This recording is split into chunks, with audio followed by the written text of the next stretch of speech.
Okay, good morning and welcome to our first lesson in Science 8. And like I mentioned on our first meeting last week, first quarter of Science Grade 8 will be all about physics.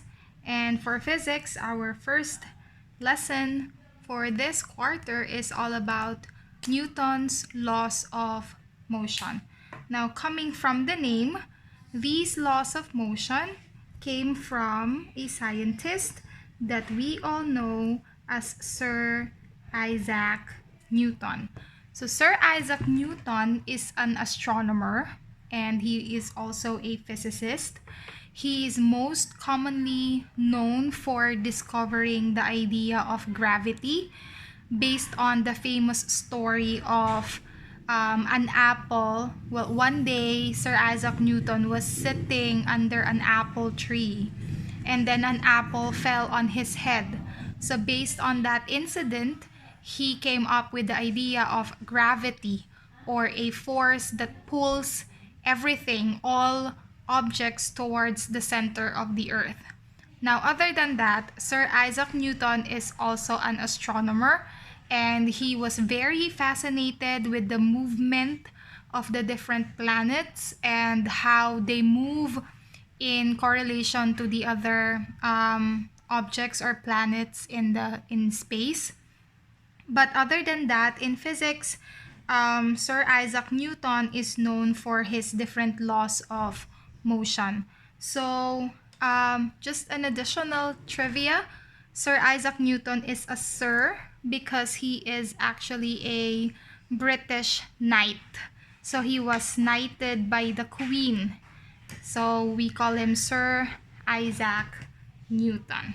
Okay, so based on the name laws of motion, it means that our topic for today is all about motion. And when we say motion, it means we are talking about what we call as your movement. So how do we say if an object is moving or not? So we based our understanding of movement if there is a change, reference point. If there is a change in the location of an object based on a reference point. So this reference point is usually the starting point. So if an object is starting here, and this is a reference point here, and after a minute, the object is already here. So after 1 minute, this object started here, and then after 1 minute, the object is already here. So we say that the object moved, or there is movement, because there is a change in the location of the object from the reference point in relation to time. Okay, so when it comes to Newton's laws of motion, we actually have 3, but for today, we will discuss the first law of motion first. So the first law of motion states that an object at rest will remain at rest, and an object in motion will remain in motion unless acted upon by an external force. So let's try to identify the important ideas here. So it says here, if the object is at rest or it is not moving, then it will continue not moving. So if there is a piece of rock lying on top of a table, that rock will not move. Even if it's 100 years, it should not move because it is at rest. So it will continue not moving. At the same time, the second idea is, if an object is in motion, it will remain in motion. So for example, if the rock is rolling from the top of the mountain going down to the bottom of the mountain, so it will continue moving. It will not stop moving. It will only stop moving if it is acted upon by an external force. So we will discuss this idea of an external force later on. So this first law of Newton is what we call as the law of inertia. Okay, so to understand the idea of law of inertia, we are going to do what we call as a free body diagram. So during your computation, it's easier to understand the word problems if you will do free body diagrams. So let's give an example of a free body diagram. So for example, the situation says Michael is pushing a stack of books with an energy of 10 newtons. So let's write the problem down. Michael is pushing a stack of books with a force of 10 newtons. So the unit for force is what we call as your newtons, or simply the capital letter N. So again, the unit for force is in terms of newtons, or the capital letter N. So this is the situation. Michael is pushing a stack of books with a force of 10 newtons. So how are we going to convert this situation into a free body diagram? So first, let's draw a stack of books. So when we say a stack of books, it means it's a few books, let's say 5, and they are on top of each other. So let's say that this is your stack of books. Okay, and this is the floor. Let's say this is book 1, book 2, 3, 4, 5, 6. So this is our stack of books. And in the situation, it says there that Michael is pushing it. So let's say, for example, this is Michael. Okay, and he is pushing this book. Okay, so let's say, for example, that he is pushing in this direction, and he is pushing it with a force of 10 newtons. So the force here, or the F, is equivalent to 10 newtons. Okay, so this is your free body diagram. So it's easier to understand the word problems, especially when it comes to the laws of motion, if we are converting it into what we call as your free body diagram. So for now, let's have several examples of problems in the law of inertia, and we are going to convert it into free body diagrams. Okay, so let's go to the first example. The first example here says that Jack is pulling a box with a force of 25 newtons. Okay, so the first thing that we will do, we will draw the object, which is a box. So for example, this is a box. We don't know how heavy the box is. We just know that there is a box. And it says here that Jack is pulling the box. So for example, this is Jack, and he is pulling it. So when we say pull, it means that the direction is going here. Okay, so he is pulling the box. And how much force is Jack exerting to pull the box? The force is 25 newtons. So now we have a free body diagram of the situation where Jack is pulling a box with a force of 25 newtons. Okay, so let's have another example. Okay, here. Our word problem letter B says here, Chris is pushing the same box with the same force in the opposite direction. So let's first do the box. Okay. And like I said, we don't know how heavy the box is. And then based on the situation in letter A, it says there that Jack, so this is Jack, let's name him Jack. He is pulling the box. Okay, so this is pulling it. And he is pulling it with a force of 25 newtons. So this is 25. Okay. Oops, medyo. Okay, let's just rewrite it. So Jack is pulling the box with a force of 25 newtons. Now we have another person in letter B. This is Chris. So let's draw Chris here, because it says here that Chris is pushing the same box with the same force. Okay, so when we say pushing, it means that the direction of the force is towards the box.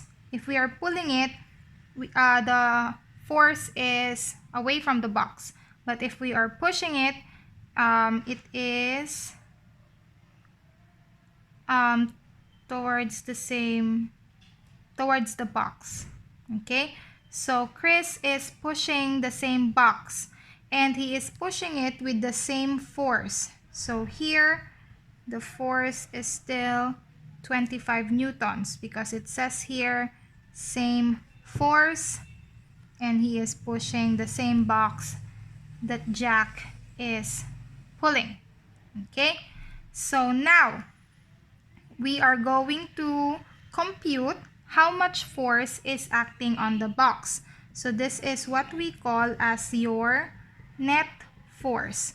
So when we say net force, it means the total amount of force that is acting on an object. The total amount of force acting on an object. So in this case, our object is the box. Okay, so net force, let's shorten it to F net. Okay, so the net force, or the total amount of force acting on the object. So how much force is Jack exerting on the box? It's 25 newtons. Okay, now are they acting on the same side? Yes, they are both acting towards this direction. So in that case, we are going to add the force of Jack to the amount of force that Chris is exerting. So in this case, Jack is exerting 25 newtons and Chris is exerting 25 newtons. So 25, and you're going to add another 25. So the total amount of force that is acting on the object, which is the box, is 50 newtons. So is the box moving? Yes, it is moving towards the direction of Jack. And the amount of force that is acting on the box is a total of 50 newtons. Okay, so let's have another example. Okay, here. So sabi dito, Jack is pulling a box with a force of 25 newtons. So again, let's go back to your box. And we don't know how heavy the box is. Let's try to identify the important information. So Jack is pulling it with a force of 25 newtons. Another person, Chris, is pushing it with the same force. So basically, this is problem letter B. But in this case, a third person, Thomas, is pulling it in the same direction as Jack's. Okay, let's say that Thomas is exerting a total amount of 90 newtons. Let's say, for example, okay? So here, Jack is pulling the box. So this is Jack, and he is pulling it. So of course, the direction of the force is towards Jack. Let's label him Jack. And the force is a total of 25 newtons. Okay? And then it says here that Chris is pushing the box. So if this is Chris, let's label him Chris. And he is pushing the box. So the direction of the force is towards the box with the same force. So this is still 25 newtons. Okay, so we have Jack here and we have Chris here. But there is a third person, Thomas, and he is pulling the same box in the same direction as Jack's. Okay, so if Jack is in the same direction, so ibig sabihin, Thomas is also here in this direction. So this is Thomas, and he is also pulling the box. So the direction of the force is the same here. And the total force that Thomas is exerting on the box is a total of 90 newtons. Okay? So let's compute for the total amount of force that is acting on the box. So Jack is exerting 25 newtons. Chris is exerting in the same direction. So this is still 25 newtons. And Thomas is also exerting effort in the same direction, but this time his force is a total of 90 degrees. So let's go add 25 plus 25 is 50 plus 90 is 140 newtons. So the F net, or the total amount of force acting on the box, is a total of 140 newtons. Okay, so I hope you are understanding the idea of doing a free body diagram and computing for the total net force acting on an object. So this will be the last example that I will give for inertia. Okay, so in this one, David and Paul are pushing a box of apples in the same direction. David is exerting a force of 51 newtons, while Paul is exerting a force of 43 newtons.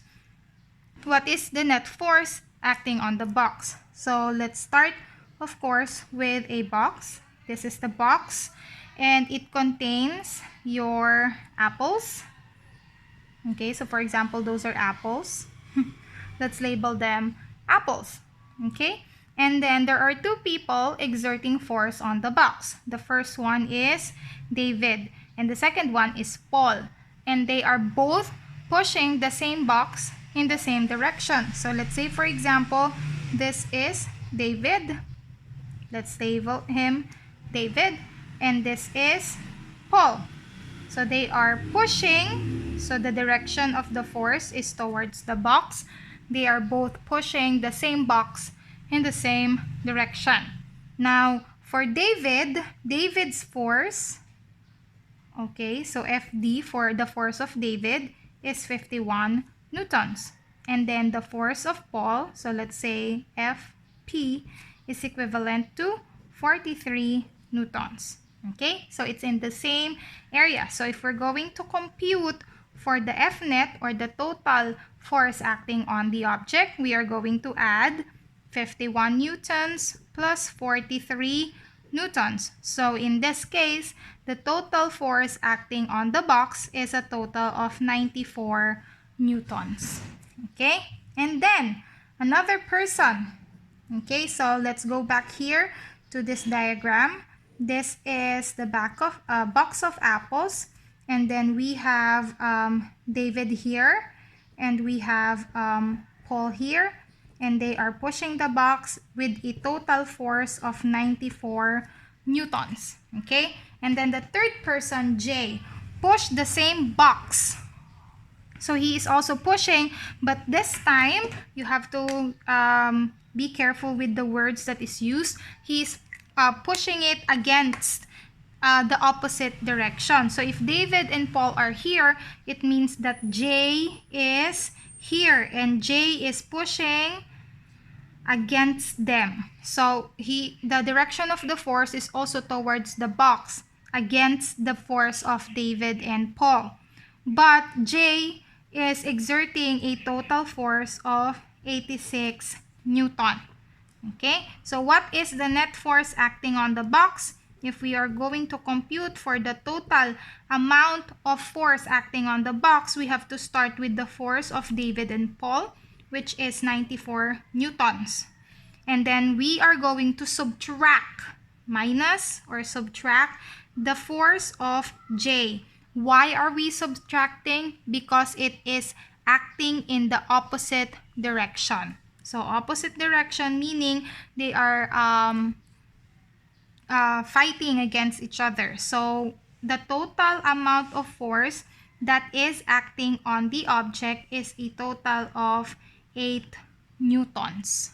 Okay, and is the box moving? Yes, the box will continue to move. Why? Because there is still a total of 8 newtons that is acting on this box. And in what direction is it moving? It's the direction of the movement is towards J.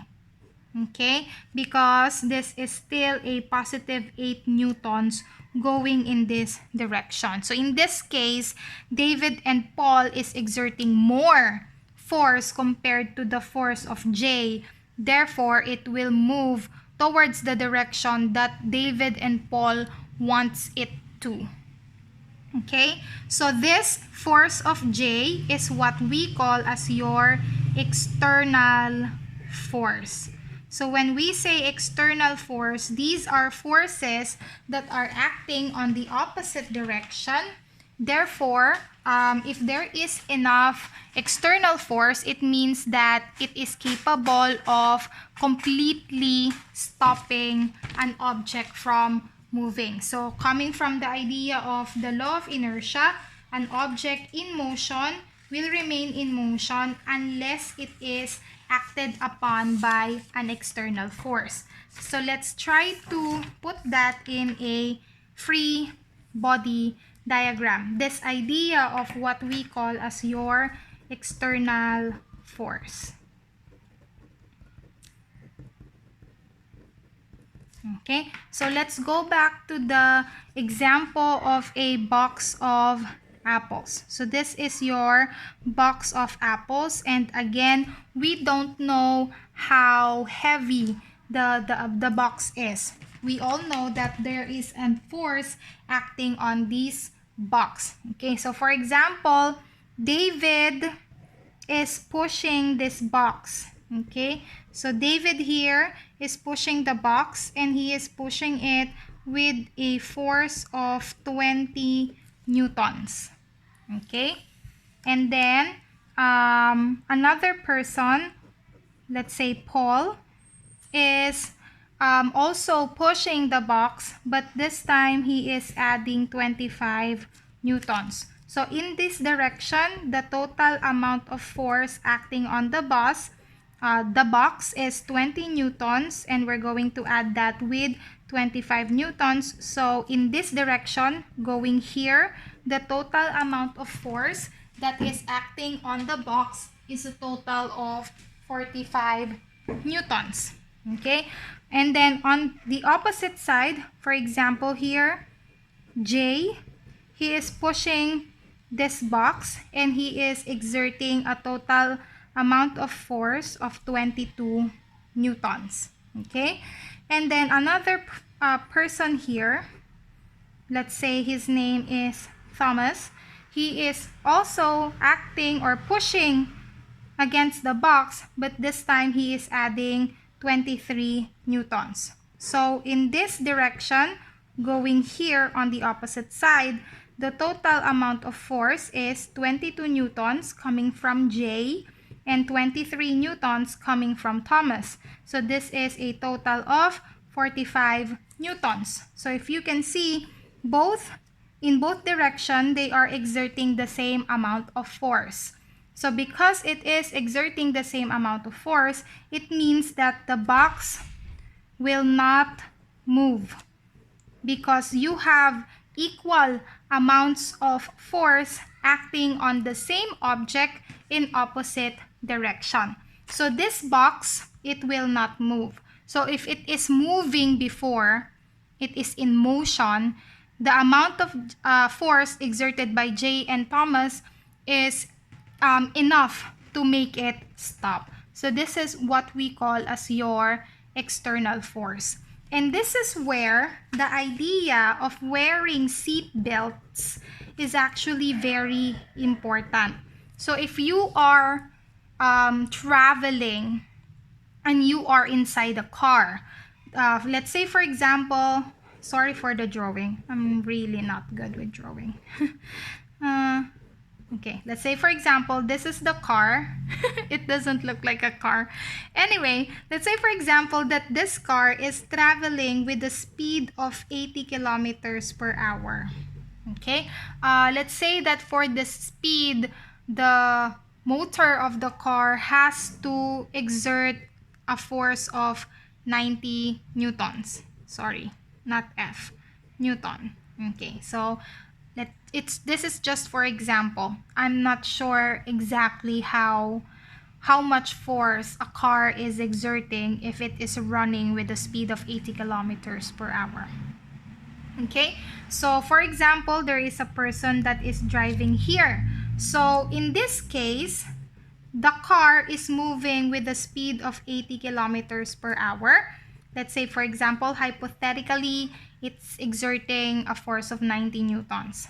But the person or the driver is also running at a speed of 80 kilometers per hour. So both the car and the driver are running at the same speed. Let's say for example, accidentally, in an accident, this car hit the tree. Okay, so the tree will exert an opposite effort or an opposite force towards the car. Okay, let's say for example, the tree, since it's not moving, it will only exert a total force of 40 newtons. Okay, so if we're going to compute for the F net, 90 newtons minus 40 newtons, so it means that the car will continue moving with a force of 50 newtons. Okay, but you have to understand that this force of the car, this force of the tree will only work on the car. So in this case, the car will slow down. It will slow down from 90 newtons to, let's say, 50 newtons. So for example, instead of running 80 kilometers per hour, it will go down to 65 kilometers per hour because there is an external force acting on the car. So the car will slow down. It will not stop moving, but it will slow down. But for the driver, if the driver is not wearing a seat belt, there is no external force acting on the driver. Therefore, the driver will continue to move with a speed of 80 kilometers per hour because there is no external force acting on the driver. So when the car hits the tree, the driver will continue moving. So it will break the glass in front of the car, and then the driver will get out of the car, and then it will hit the head on the road with an impact of 90 newtons because it's still moving with 80 kilometers per hour. So it's very dangerous because it can cause irreparable brain damage. So pwede siyang mamatay because of the impact. Okay? So that's why drivers must always wear seat belts because these seat belts will act as your external force. So if the car hit the tree is the external force.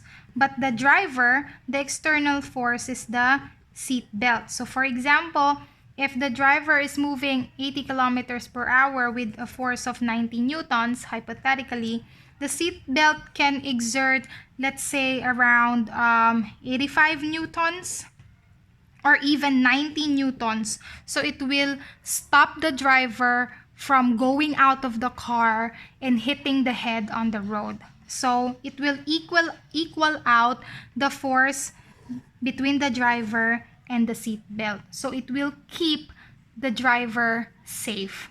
So the idea of seat belts actually is based on the law of motion, specifically the law of inertia. So whenever you are inside a car, always wear your seat belts, especially if you are in front, because you have higher risk of impact because you are in front. Okay, there's no stopping you.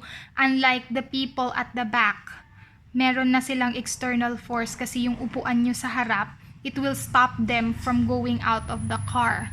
So it will stop yung motion or yung force ng mga passengers sa likod.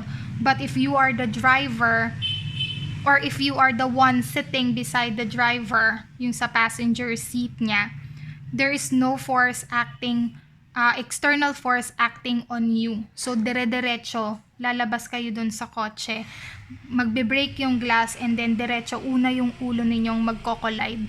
Kung ano man yung matamaan niya, it's either the tree or yung road. So it's very important for you to wear seat belts. It's also why it's more dangerous if you are driving a motorcycle. Kasi sa motorcycle, there are no seat belts. Wala talagang external force doon. So pagka nagkaroon ng accident and the motorbike or the motorcycle stopped moving, yung driver ng motorcycle will continue moving with the same speed. Ang magiging protection mo lang when it comes to motorcycle is wearing your helmets kasi it protects your head. Pero compared to a car and wearing seat belts, using a car with seat belts, it's far safer compared to riding in a motorcycle because it can provide more external force to counteract yung motion mo when you are driving. Okay? So that is the end of the first law of motion. There will be another lecture, recorded video, for the law of acceleration and the law of opposite reaction. So this is just the first law of motion according to Newton, and that is the law of inertia. Again, let's review the law of inertia. It states that an object in motion will remain in motion, and an object at rest will remain at rest unless acted upon by an external force. So this topic is related to the experiment that you did about the coin. So the reason why the coin is continuously moving, going down, is because there is no external force acting on it. Okay, so we will continue the discussion in the next recorded video. Bye!